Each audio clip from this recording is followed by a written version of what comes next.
Точно така.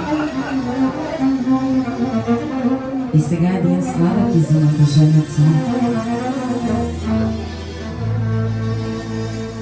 Следващите, на които трябва да даде свекървата, са най-важните хора от тук нататък за тях.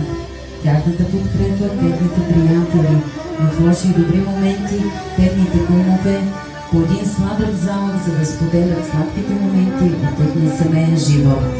За кумовете по един сладък залък от битката.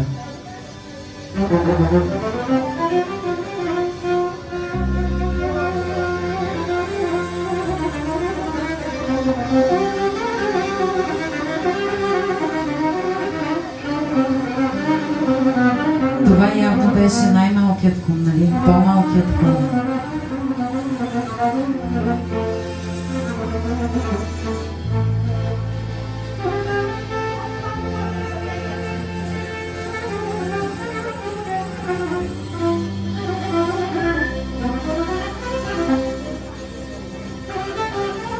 И така сега следва отварянето на шампанското.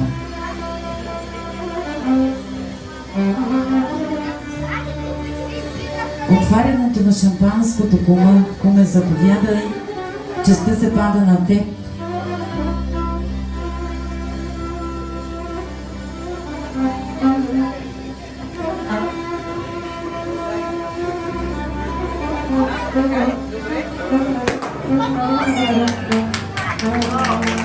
Наливай, куме, наливай.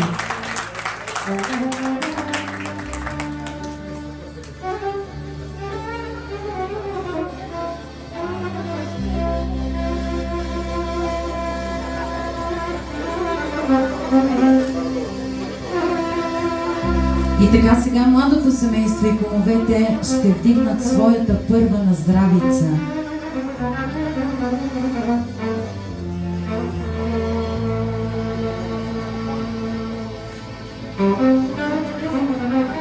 На здраве казваме за младото прекрасно семейство.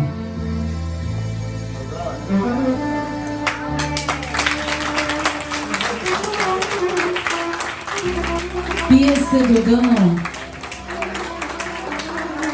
До дъно, комички. Точно така.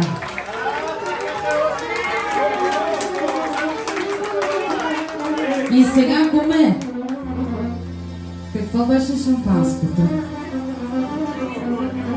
Горчиво! Горчиво за младото семейство!